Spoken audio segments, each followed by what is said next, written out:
गंगा के दो किनारों पर उसकी दो विशाल बाहों की तरह दूर दूर तक फैला बिहार। पूर्वी हिस्से में मुल्क का एक महत्वपूर्ण राज्य, लहलहाती फसलों से हरी भरी जमीन, मुस्कुराता वर्तमान और गौरवशाली इतिहास।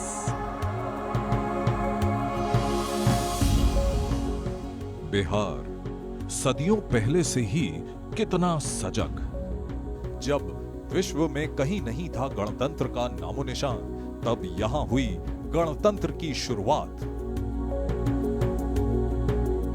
बिहार, जैन धर्म के भगवान महावीर यहीं पैदा हुए, सत्य अहिंसा का ज्ञान दे गए।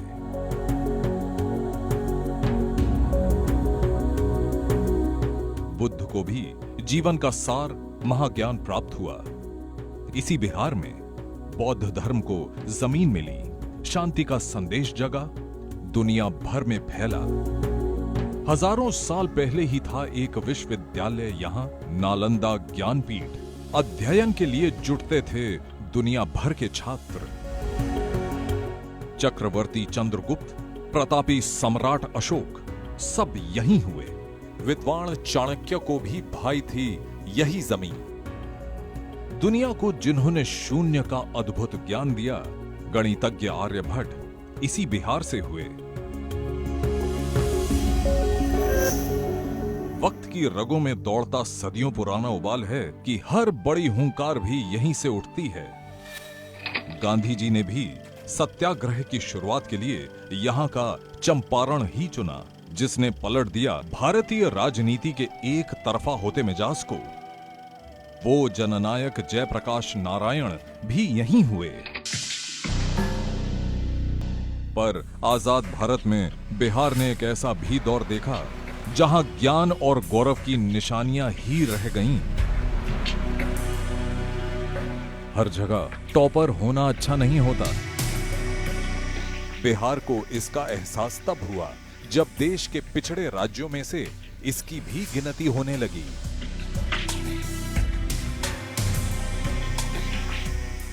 वजह बाढ़ और अकाल का कहर। आबादी का एक बड़ा हिस्सा जूझ रहा था गरीबी से। रोजगार भी नहीं और उसकी उम्मीदें भी धुंधली सी।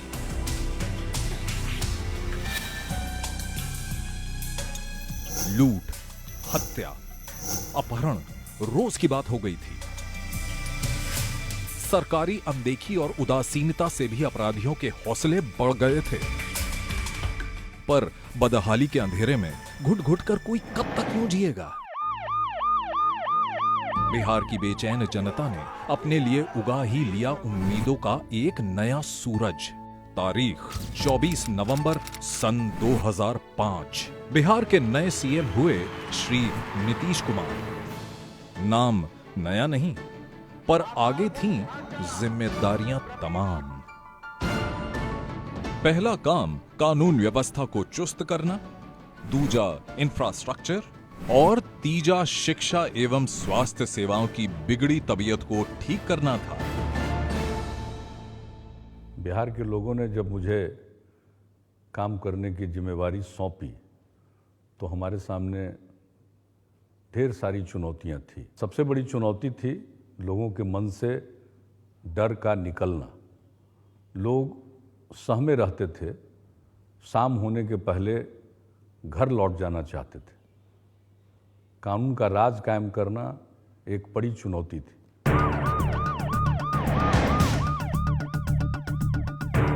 पुलिस व्यवस्था पुख्ता करने के लिए बिना एक पल गंवाए 5000 पूर्व सैनिकों को लेकर एक स्टेट ऑक्सिलरी पुलिस सैप का गठन हुआ।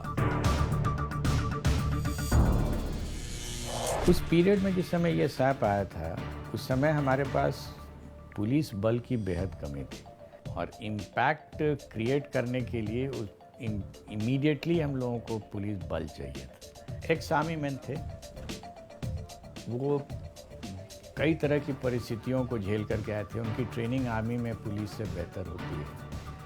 उनका वेपन हैंडलिंग भी बहुत अच्छा होता था।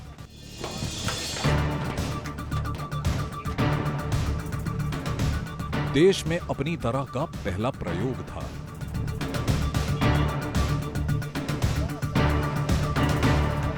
राज्य पुलिस को प्रभावी बनाने के लिए ट्रेन्ड प्रोफेशनल्स की एक कोऑर्डिनेशन टीम जोड़ी गई। लोगों में भी हम विश्वास पैदा किए हैं कि हम एक आर्मी से हम रिटायर्ड हैं और हम कभी गैर कानूनी काम बर्दाश्त नहीं कर सकते। साफ साफ संदेश था, आदेश था, अपराधी बख्शे ना जाएं। पहले होता था ना, छोटे छोटे बच्चे सो 12 साल 15 साल 20 साल को ये सब बलात्कार होता है, गलत होता है, ये सब बात है नहीं, लेकिन अब वो बात नहीं है। नतीजा, पुलिस प्रशासन सब जग गए, जनता चैन से सोने गई। पहले के अकॉर्डिंग अब सब कुछ बहुत चेंज हो चुका है। हम लोग सेफ फील करते हैं, रोड पे चलते हैं तो हम शाम को निकल सकते हैं, उतने रिस्ट्रिक्शन नहीं लगते। अब हमारे लिए कोई स्टैंड ले सकता है, अगर बाहर होते हैं तो सेफ फील करते हैं रोड पे चलने पे। जेलों में अपराधियों की संख्या बढ़ती गई, बाहर क्राइम के आंकड़े घटते गए। कुछ ही सालों में 81,000 से ज्यादा अपराधियों को सजा हुई। हत्या 13%, डकैती 55% और अपहरण 80% कम हो गए। एक नया तरीका अपनाया गया कानून में ही, वो था बेल कैंसिलेशन का। लोग बेल पर आ जाते थे अपराधी जो प्रोफेशनल्स हैं, और बेल पर आने के बाद फिर क्राइम करते थे। इसको पुलिस विभाग ने करा करके देखा और इसका काफ़ी जिसको कहते हैं पॉजिटिव मैसेजेस क्रिमिनल्स के बीच में जाना शुरू हुआ कि आपको बेल मिल जाने के बाद भी कैंसिलेशन हो सकता है। जेल होगी, बेल होगी, केस चलता रहेगा। अपराधियों के इस माइंडसेट को तोड़ देना था। फास्ट ट्रैक कोर्ट लगा दिए गए, फटाफट फैसला। विजिलेंस सिस्टम और 2011 में लोकायुक्त लाकर भ्रष्टाचार के मामले में भी 52,000 लोगों को सजा दी गई।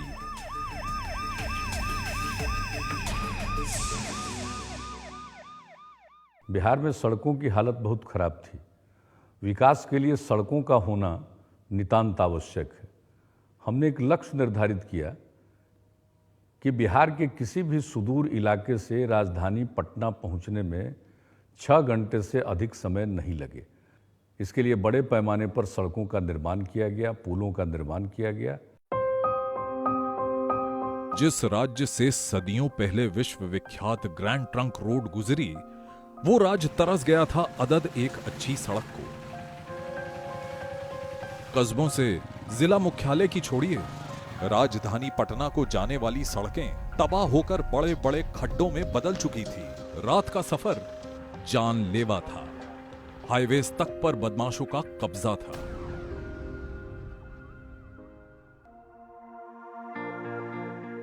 राज्य का कोना कोना राजधानी पटना से जुड़े, इसके लिए 34,000 किलोमीटर स्टेट हाईवेज और उन पर 2,000 से ज्यादा पुल बना दिए गए।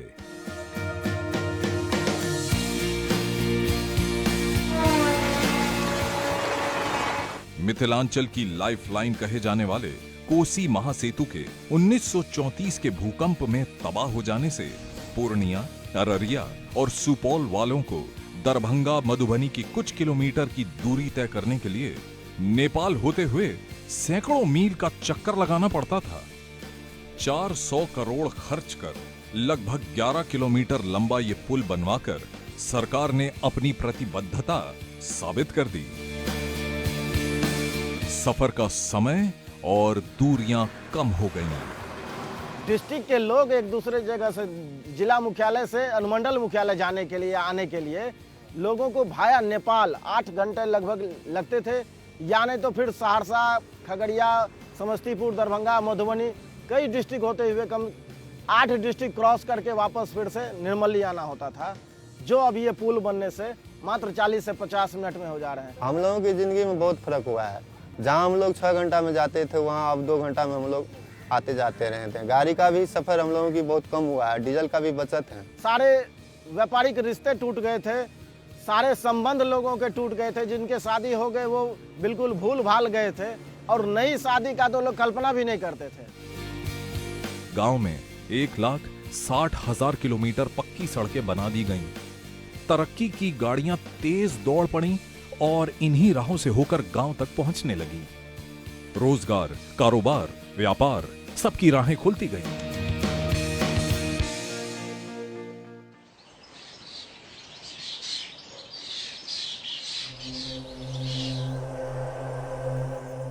बिजली व्यवस्था ठीक करने की कड़ी में मांग और उत्पादन के बीच के बड़े फासले को कम किया।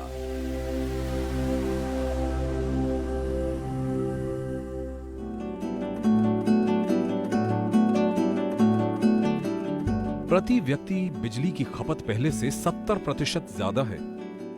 2006 में पूरे बिहार लगभग 700 मेगावाट हम लोगों को बिजली मिलती थी। हमारा उत्पादन लगभग शून्य था। आज की जो स्थिति है वो है, हमने all time high 3182 megawatt draw किया है। 16,000 गांवों में बिजली पहुंचाई गई। नतीजतन जहां 2006 में मात्र 53% गांव बिजली की रोशनी से उजियार थे, वहां 2013 आते आते राज्य के 96% गांवों में बिजली पहुंच गई।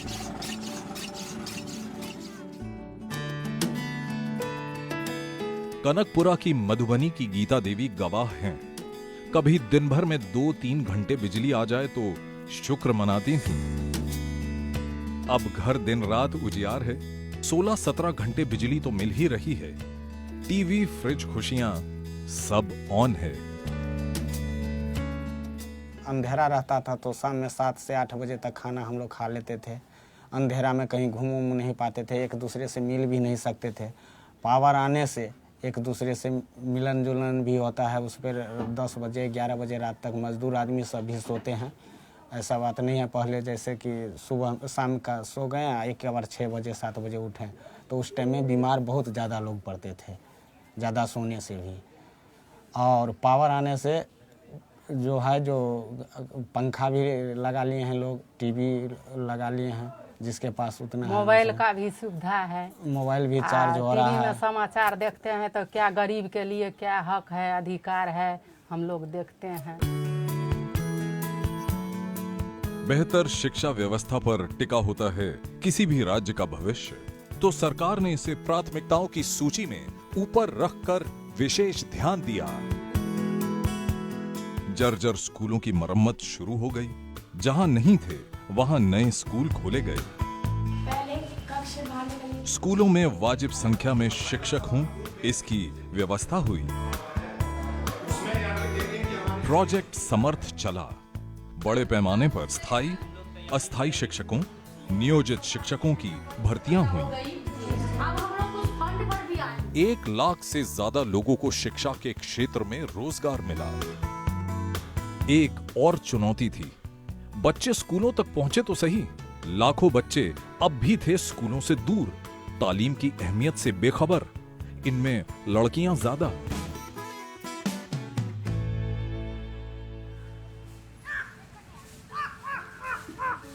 स्कूल के लिए घंटों पैदल चलना मजबूरी ना रहे। इस कारण कोई बच्चा, खासकर लड़की, बीच में स्कूल ना छोड़े, इसके लिए मुख्यमंत्री जी ने कहा, साइकिल लो और स्कूल चलो।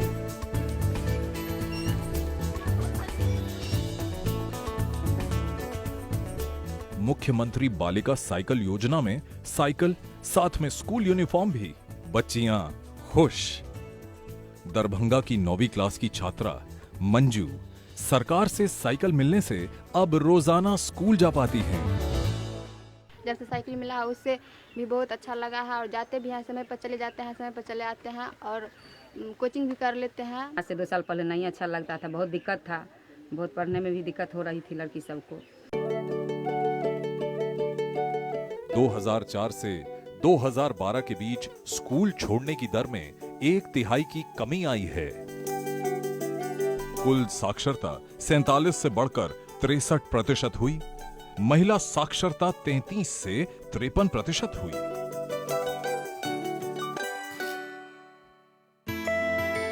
उच्च शिक्षा के लिए नए कॉलेज, IIT, NIT, एम्स जैसे संस्थान खोले गए। इनका भी खूब फायदा मिल रहा है। सोच के लेवल में हम समझते हैं कि एक बहुत ही पॉजिटिव ढंग से चेंजेस बिहार में हुआ है। एक समय था जिस समय बिहार को जो है विद्या की जननी कहा जाता था, और फिर जो अभी एक समय आ रहा है, बीच में स्थिति काफ़ी खराब हो गई थी, लेकिन फिर जो अभी समय आ रहा है वो काफ़ी कुछ बदला हुआ है। अक्षर आंचल योजना लाकर 40 लाख से ज्यादा निरक्षर महिलाओं को साक्षर बनाया गया। इससे महिला सशक्तिकरण को नई जमीन मिली। एठाम तब से की कहै छै साइन ताइन करे लहे छै, ओहिके बाद जे छै से अपन फॉर्म तॉर्म भरि लै छियै, अपन बैंक बैलेंस में निकालि लै छियै सब चीज कए कऽ, और बाल बच्चा के चाहे छियै पढ़ेबै लिखेबै, अच्छा से पढ़ते लिखते हमरो सबके देखब।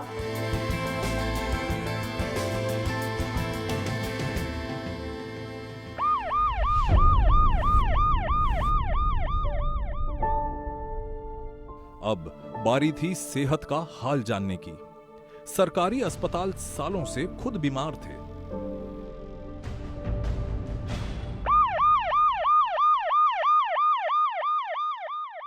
सरकारी अस्पताल साधन, सुविधा, जरूरी उपकरण, बेड बिछौने सबसे लैस किए गए। दवा दारू, मरहम पट्टी अब सरकार की ओर से।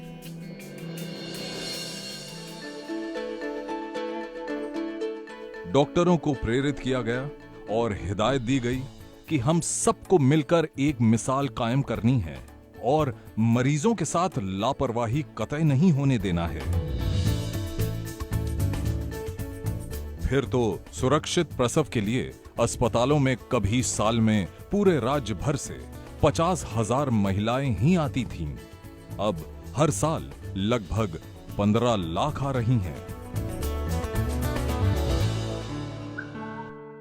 गया की सुमी देवी इस बात की मिसाल हैं। एक बच्चा वाजिब इलाज के अभाव में नहीं रहा, पर दूसरा बच्चा होने के वक्त राज्य के हालात बदल गए थे।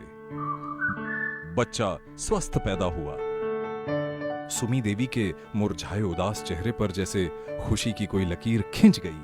जब 9वां महीना मेरा पूरा हो गया तो फिर मैम बोली कि ये यहाँ मतलब यहीं डिलीवरी आकर करवाना, यहाँ सारा चीज़ का सुविधा। फिर जब मैं वहाँ डिलीवरी करवाने गई तो मुझे सारा चीज़ का सुविधा मिला, वहाँ डिलीवरी मेरा भी अच्छा से हो गया। सड़कें, अस्पताल, बिजली, रोजगार और कारोबार के सब साधन हो गए हैं तो पलायन थमने लगा है।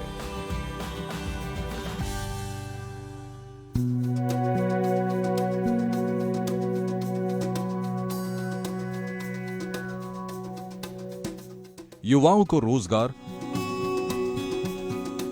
और महिलाओं को समान अधिकार, अल्पसंख्यकों, आदिवासियों, दलितों, पिछड़ों को अवसर और मदद मुहैया कराना वक्त की जरूरत थी। जब से नीतीश का सरकार बने तब से हम लोग को इतना फ्री फाइन, इतना सुविधा मिला। ये सरकार सबके साथ है, सबकी सुनती है। आरटीआई की जानकारी अब फोन पर भी लेने की व्यवस्था है। आबादी बराबर तो हक भी बराबर। महिलाएं नहीं रहेंगी हाशिए पर। पंचायत और शहरी निकाय चुनावों पर 50% सीटें आरक्षित कर दी गईं। ये अपने अधिकार जान गई हैं, फैसले खुद ले रही हैं। समाज में मान सम्मान बढ़ रहा है।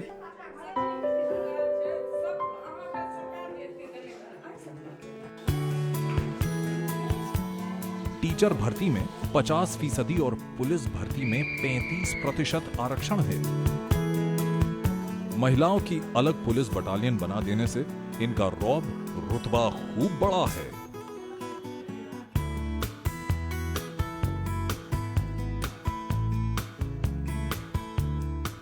भूमिहीन महिलाओं को 3 डेसिमल जमीन देने का बंदोबस्त है। पहले किछ नहीं रहा, सरकार हमरा दलक, जमीनो दलक, अब रहे का हमरा ये व्यवस्था। सरकारी कोशिशों से महिलाओं में जागरूकता बढ़ी है। वे स्वयं सहायता समूह के जरिए भी अपने आर्थिक विकास का रास्ता खोल रही हैं। अल्पसंख्यक समुदाय भी दूर और किनारे क्यों रहे? सरकार का लड़कियों पर विशेष ध्यान है, इसलिए अल्पसंख्यक लड़कियों के स्किल डेवलपमेंट के लिए हुनर योजना है। मैं शुरू से ही चाहती थी अपने पैरों पे खड़े हो जाऊं। कोर्स को कंप्लीट करने के बाद अपना खुद का एक पार्लर खोलूं और मैं पापा के लिए बेटा बन करके दिखाऊं। विद्यार्थी प्रोत्साहन और पोस्ट मैट्रिक स्कॉलरशिप है ताकि अल्पसंख्यक विद्यार्थी पढ़ाई में आगे बढ़ें।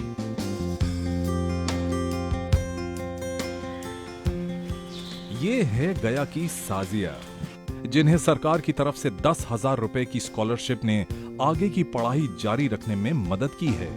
मैट्रिक में 10,000 रुपये मिला और फर्स्ट आए तक, फिर उस पैसा से हम अपना पढ़ाई किए, ट्यूशन वगैरह, एडमिशन कराए, 11th में पहुंच गए इतना पार्ट 3 तक।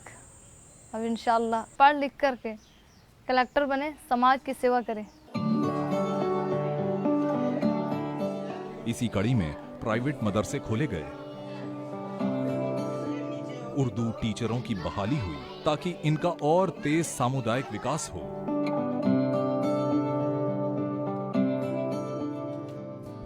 दलितों, आदिवासियों, पिछड़ों का तेजी से विकास हो, इस पर सरकार का खास ध्यान है।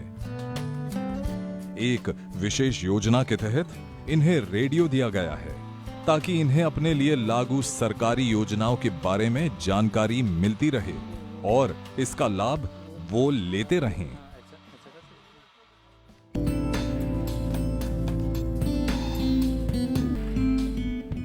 दलित वर्ग के बच्चों को आगे बढ़ाने के लिए भी अलग से स्कॉलरशिप है। दलित और पिछड़े समाज तक सरकार की सुविधाओं को पहुंचाने के लिए विकास मित्रों और टोला सेवकों को नियुक्त किया गया। घर और घर में शौचालय बनाएं, इसके लिए अनुदान है। अब कोई भूखा नहीं सोता। 7 लाख शहरी और 7 करोड़ ग्रामीण आबादी को खाद्य सुरक्षा का लाभ मिल रहा है। गरीबी रेखा से नीचे जी रहे लोगों की संख्या पहले 54% थी, अब तेजी से घटकर 33% रह गई है।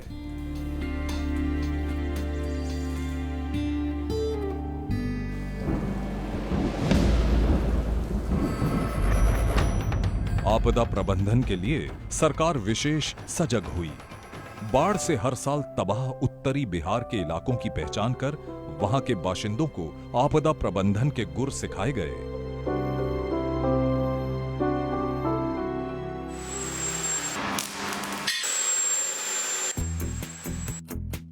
कोयला कच्चा माल न होते हुए भी उद्योग धंधे लगाने के लिए जरूरी सभी सुविधाएं तेजी से जुटनी शुरू हो गईं। सड़कें, बिजली सुधार दी गईं। आओ बिहार योजना में उद्योगपतियों और इन्वेस्टर्स को माकूल माहौल और वाजिब सहूलियत मिलेगी, इसकी गारंटी दी गई। जगह जमीन जितनी जरूरी मुहैया कराई गई। बिजली भी सस्ती देने की पहल की गई। खुद मुख्यमंत्री ने जोरदार ढंग से अपनी बातें रखीं। सुनियोजित ढंग से इसकी असरदार मार्केटिंग की गई।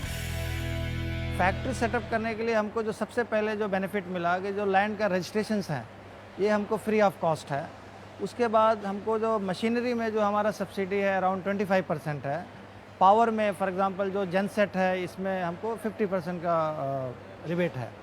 तो it's a very good subsidy for the setup of the factory.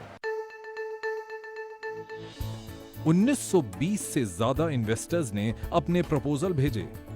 272 बड़े उद्योग लग भी गए। 4,821 करोड़ का निवेश हो चुका है बिहार में। राज्य का इंडस्ट्रियल ग्रोथ रेट आज 18% से ऊपर जा रहा है।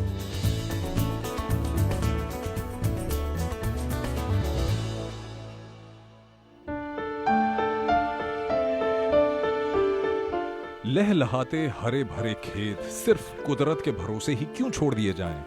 इसलिए किसान हित की कई योजनाएं बनाई गईं। जैविक खेती वक्त की जरूरत थी, इसे बढ़ावा दिया गया। जिसका नतीजा ये हुआ कि कृषि उत्पादन बढ़ गया। कुल उपलब्ध बिजली का लगभग 6% मोटर पंप चलाने के लिए भेजा जा रहा है ताकि फसलों की सिंचाई समय पर हो।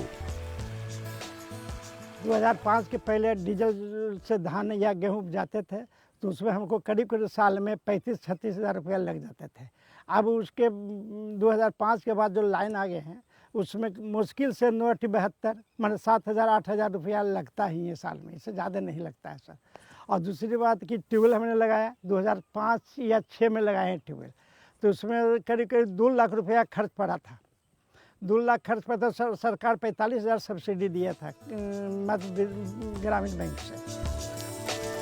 किसानों को सोलर वाटर पंप मुहैया कराकर सिंचाई को आसान बनाया गया। 28,000 के अनुदान में मिला सोलर, और जब से ये सोलर मिला है हम लोग हमेशा खेत में कुछ न कुछ फसल लगाते हैं, जैसे भिंडी, अभी मक्के बॉक किए हैं, ये सब काम किए हैं। लेकिन ये 8 घंटा कंटिन्यू काम करता है, जिसमें न डीजल मोबिल कुछ नहीं लगता है। और जब से ये हुआ है हम लोगों को तरक्की ही तरक्की है।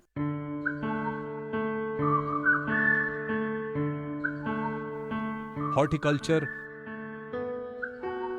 मधुमक्खी पालन, पोल्ट्री, मछली पालन से भी लोगों को अच्छी आमदनी हो रही है। राज्य में धान का उत्पादन नेशनल एवरेज से 7 गुना और गेहूं का 2 गुना बढ़ा है। यहां की कृषि विकास दर 5.1% है, जो राष्ट्रीय कृषि विकास दर की 4.1% से बेहतर है।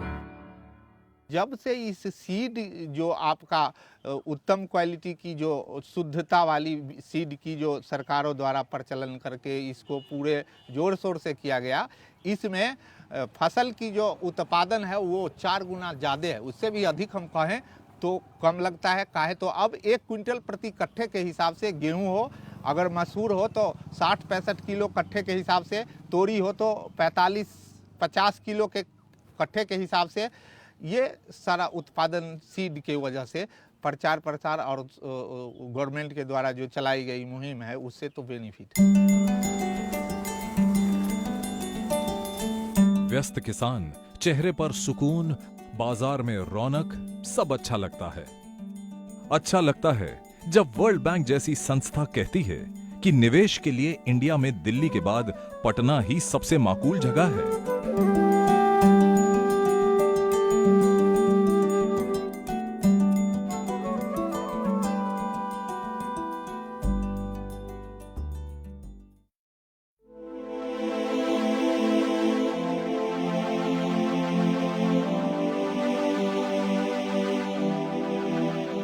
बोधगया, नालंदा, राजगीर, वैशाली, इन शहरों में राज्य ही नहीं राष्ट्रीय स्तर की सांस्कृतिक धरोहर है।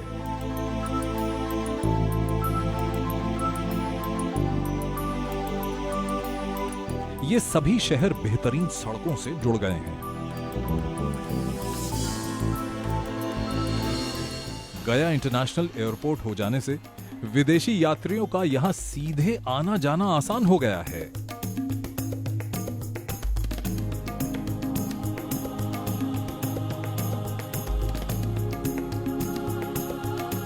साल में 100 करोड़ से ज्यादा खर्च कर पर्यटन को बढ़ावा दिया जा रहा है। अभी 10 साल में जैसे जैसे यहाँ पे एयरपोर्ट बना है, रोड, बिजली वगैरह और गाड़ी वगैरह जैसी अच्छी सुविधा हुआ है, टूरिस्ट बहुत मायदे से यहाँ पे आ पा रहे हैं। और यहाँ पे ऐसा कुछ नहीं था, जितनी भी आप बिल्डिंग देख रहे हैं वो बहुत कम थी।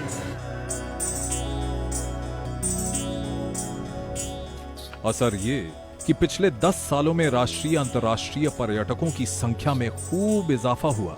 पिछले साल 22 लाख से ज्यादा घरेलू और 8 लाख से ज्यादा विदेशी सैलानी बिहार घूमने आए।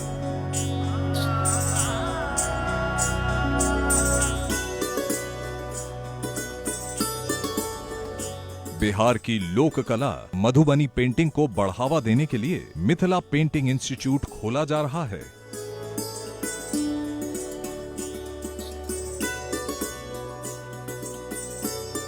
एक स्पेशल मधुबनी सर्किट भी बनाया जा रहा है। इस कला से जुड़े कलाकारों को प्रोत्साहित किया जा रहा है। बैंक से लोगों को आर्टिजन्स क्रेडिट कार्ड के नाम पर लोन मिल रहा है, लोग काम कर रहे हैं। जहाँ तक मेरा सवाल है तो हम भी स्टेट बैंक से 25,000 रुपये का लोन लिया है आर्टिजन क्रेडिट कार्ड पे, और उस लोन से हम रॉ मटेरियल, पेपर, साड़ी, दुपट्टा लेके बना के और बेचते रहे हैं और हमारा विकास हुआ है। पैसे के बल से भी मन का विश्वास बढ़ता है। रंगों की इन महीन लकीरों से अब उम्मीदों की कोई बड़ी डगर बनती दिख रही है।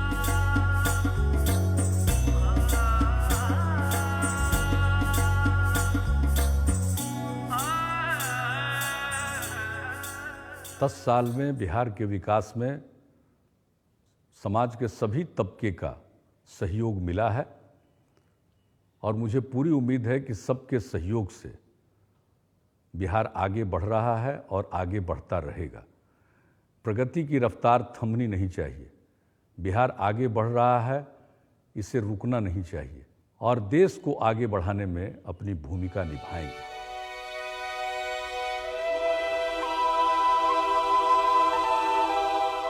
खुश नसीब है बिहार कि उसकी चुनी सरकार नीति और नियत की पक्की निकली।